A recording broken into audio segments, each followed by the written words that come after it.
ሰላም ጤና ይስጥልን የተከበራችሁ አድማጮቻችን፣ አሁን የሚገኙት ይህን ያውቁ ኖሯል በተባለው ፕሮግራማችን ላይ ነው። በዛሬው ፕሮግራማችን በኢትዮጵያ ስፖርት ታሪክ የመጀመሪያዎችን ባለ ታሪኮች እናወሳለን። ቀጥታ ወደ ዛሬው ፕሮግራማችን ከማለፋችን በፊት እስከዛሬ ድረስ ቻናላችንን ሰብስክራይብ ያላደረጋችሁ ካላችሁ ሰብስክራይብ በማድረግ እንድትጀምሩ እየጋበዝኩኝ ቀጥታ ወደ ዛሬው ፕሮግራም ያሳልፋችኋለሁ። በኢትዮጵያ ስፖርት ታሪክ የመጀመሪያዎቹ አንደኛ የመጀመሪያ ኢትዮጵያ ኦሎምፒክ ወርቅ ሜዳሊያ አሸናፊ አትሌት አበበ ቢቂላ ሲሆን በ1960 በሮም በባዶ እግሩ ነበረ። በነገራችን ላይ የመጀመሪያ ማራቶን ሯጭ ነው በተከታታይ ለሁለት ጊዜ በማሸነፍ በ1960 እና በ1964። ሁለተኛ የመጀመሪያ የኢትዮጵያ ሴት የኦሎምፒክ ሜዳሊያ አሸናፊ አትሌት ደራርቱ ቱሉ ስትሆን በ1962 በባርሴሎና ነበረ።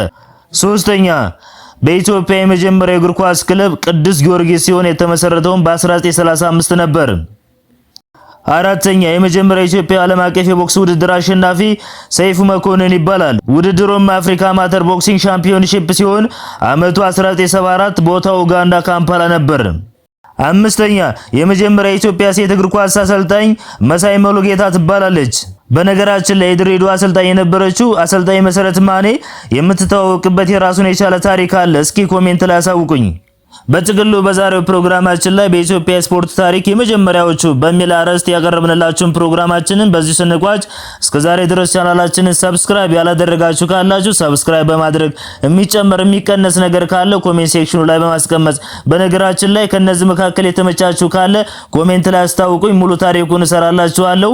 ለብዙዎች እንዲደርስ ደግሞ ላይክ እና ሼር በማድረግ ቤተሰቡን እያልኩ ይጋበዝኩኝ የዛሬውን ፕሮግራሚን በዚህ ቋጫለሁ። አመሰግናለሁ። ቻው።